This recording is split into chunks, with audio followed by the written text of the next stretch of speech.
सोना गाची की रातें पार्ट 12। शबाना ने चौंक कर अजनबी को देखा। उसके चेहरे पर आतिशदान में जलने वाली आग की धीमी धीमी चमक ऐसे लग रही थी जैसे मगरबी उफक पर सूरज गुरूब हो रहा हो। शबाना ने प्याली मेज पर रख दी। आप जो बातें कर रहे हैं वो मेरी समझ से बाहर है। पुरस्कार अजनबी को अब से हम राहील के नाम से ही याद किया करेंगे। राहील ने सरगोशी जैसी आवाज में कहा, दुनिया में सिर्फ तुम ही एक ऐसी हस्ती हो जिसको मेरी बातें समझना चाहिए। मुझे किसी और जीरो से कोई दिलचस्पी नहीं। मेरा किसी जीरो से सिवाय तुम्हारे कोई भी नाता नहीं। लेकिन मेरा क्या नाता है आपसे? मैंने जिंदगी में बमुश्किल 2-3 बार देखा होगा आपको, और आज आपसे पहली बार बात करने का मौका मिला है। लेकिन मैंने तुमसे कई बार बातें की हैं। आज ना वो बाग बाकी रहे और ना वो दरख्त जिनकी शाखों में सुबह की नर्म पाकीज़ा हवा रहमदिली से सरगोशियां करती गुजरा करती थी, और जिनकी ठंडी छांव में हम मीठे चश्मे के किनारे बैठे बातें किया करते थे। रेत उन ज़मरुद ऐसे बागों को उड़ा कर ले गई। आवाज़ें खला के इर्तियाश में खो गई हैं। मगर मुझे मालूम था कि तुम आओगी, तुम ज़रूर आओगी। मैं तुम्हारे इंतज़ार में उस रोज़ लाइब्रेरी की जाफरी में मेज़ पर किताब खोले बैठा था। क्या तुम्हें कुछ याद आ रहा है? क्या तुम गर्नाता शहर के उस पाए बाग को देख रही हो जिसके मेहराबी दरवाजे पर सुर्ख गुलाब की बेल चढ़ी हुई थी? फिर राहील ने जज्बाती अंदाज में सूखे फूल की पंखड़ियों को शबाना के चेहरे के करीब लाते हुए कहा, ये उसी मेहराबी दरवाजे की बेल का सुर्ख गुलाब है। क्या इसकी उदास महक तुम्हें अपनी दिलगुदाज आवाज में खामोशी का कोई गुमशुदा गीत सुनाती महसूस नहीं होती? शबाना उठ खड़ी हुई। उसको अचानक कुछ बेचैनी से महसूस होने लगी थी। ख्वाब के किसी चेहरे को उसने आज तक दिन की रोशनी में नहीं देखा था। इन पुरस्कार धुन में लिपटी हुई आवाजों को कभी हकीकत की दुनिया में दोबारा नहीं सुना था। उसने दस्ताने पहने, सर पे ऊनी टोपी ओढ़ी और कोट पहना। छड़ी उठाकर बोली, मैं जा रही हूँ, आपकी मेजबानी का शुक्रिया। राहील सोफे पर ही बैठा रहा। पाइप उसके हाथ में था। आंखें शबाना के मुस्तरिब चेहरे पे जमी थी। उसने आहिस्ता से कहा, तूफान थम गया है, तुम वापस अपने घर पहुंच जाओगी। खुदा हाफिज। उसके बाद शबाना ने कोई बात की और ना ही उस पुरस्कार अजनबी राहील ने कोई लफ्ज बोला। शबाना तेज तेज कदम उठाती कमरे का दरवाजा खोलकर बाहर निकल गई। सर्द यख आलूद हवा उसके चेहरे से टकराई। तूफान थम गया था, मगर हल्की हल्की बर्फ अब भी गिर रही थी। चारों तरफ नरम सफेद बर्फ की चादर बिछी हुई थी। दरख्त बर्फ में डूबे हुए थे। शबाना लॉन के गमलों में से गुजरती पत्थर की सीढ़ियां उतरकर बर्फ पोश पगडंडी पे आ गई। अभी शाम नहीं हुई थी। दिन की रोशनी सुरमई बादलों से भी झुक रही थी।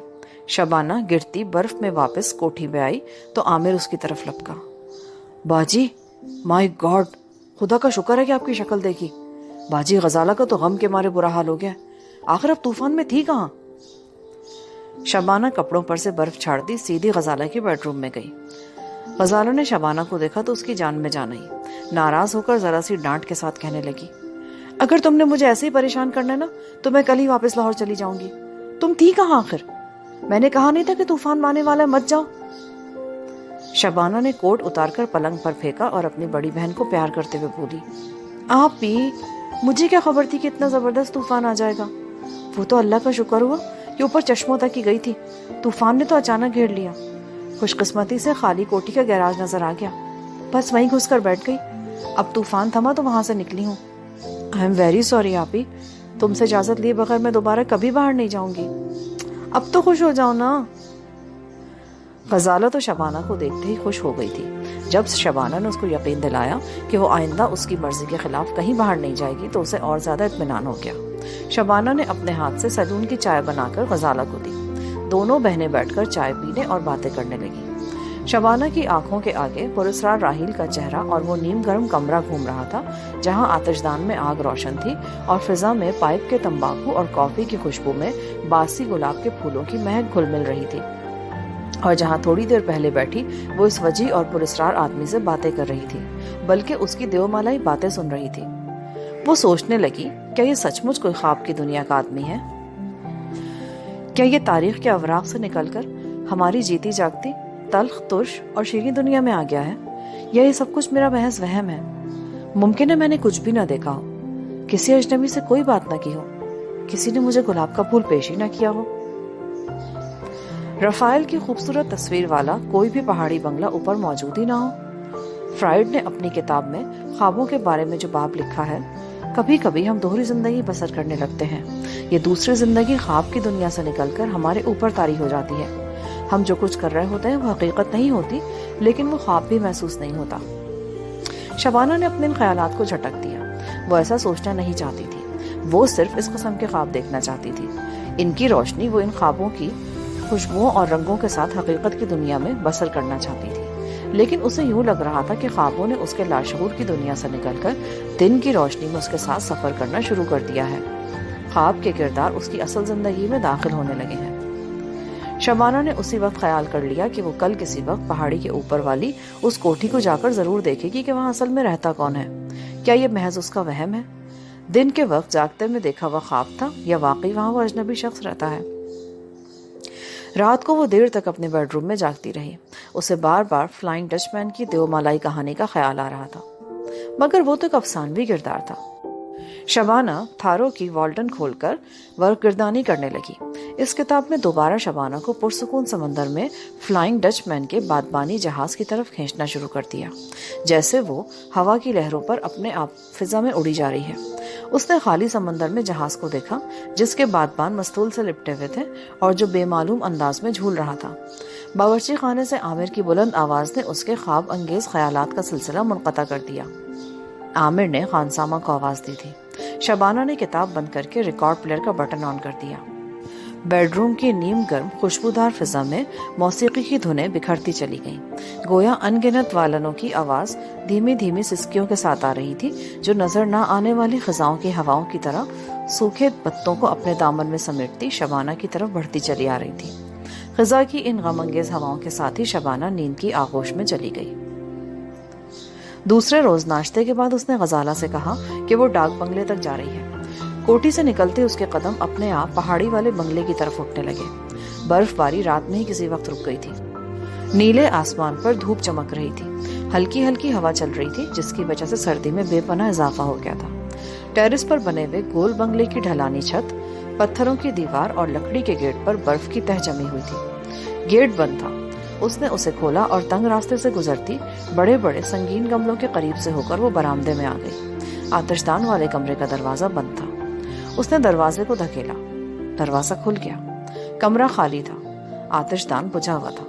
आतिशदान के पास विक्टोरियन अहद के पुराने सोफे और आबनूसी तपाई वैसे ही पड़ी थी। शबाना कमरे में दाखिल हो गई। कॉर्नर्स की दीवार पर रफाइल की बनाई हुई पेंटिंग मौजूद नहीं थी।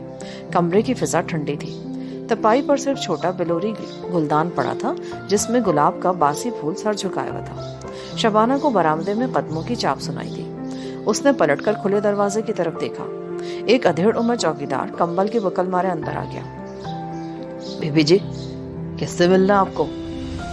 वो जो साहब यहाँ रहते थे, वो कहाँ मिलेंगे? वो तो चले गए बीबी जी। क्यों? चौकीदार ने गर्दन एक तरफ झुकाते हुए कहा। ये तो मुझे मालूम नहीं जी। शबाना ने मजीद इस्तफसार किया तो चौकीदार ने कहा, मैं 6 बरस से यहाँ चौकीदारी कर रहा हूँ जी, पर मुझे अपने मालिक का नाम भी नहीं मालूम। वो बर्फ के मौसम में 2-3 दिन के लिए आते हैं और फिर चले जाते हैं। उन्हें मिलने भी यहाँ आपसे पहले कभी कोई नहीं आया। क्या ये बंगला उनका अपना है बाबा?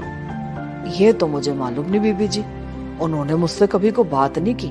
मेरा काम इस बंगले की खबरगिरी करना है। मुझे हर माह मेरी तनख्वाह का मनी ऑर्डर मिल जाता है। शबाना ने दीवार की तरफ इशारा करते हुए कहा, यहाँ एक तस्वीर लगी थी, वो कहाँ चली गई? जी वो तस्वीर?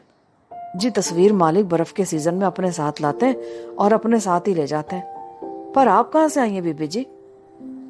शबाना ने कोई जवाब नहीं दिया। गुलदान में लगे बासी फूल को एक नजर देखा और कमरे से बाहर निकल गई। शबाना बोझल कदमों से वीरान पहाड़ी कोठी के टेरेस से गुजरकर लकड़ी के छोटे से जंगले के पास आकर खड़ी हो गई। कोहे मरी का नीला आसमान चमकीली धूप में शीशे की तरह शफाफ था। ढलानों पे बर्फ की तह बिछी थी। चीड़ के दरख्तों की टहनियां हल्की सर्द हवा में हिलती तो उन पर रुकी हुई बर्फ नीचे गिरने लगती। शबाना ने एक उदास निगाह वीरान कोठी पे डाली। نہ جانے کیوں اسے لگا جیسے وہ اپنی سنہری خوشبودار انمول یادوں کا ایک قیمتی حصہ اس خالی کوٹھی میں آتش دان کے پاس چھوڑ آئی ہے۔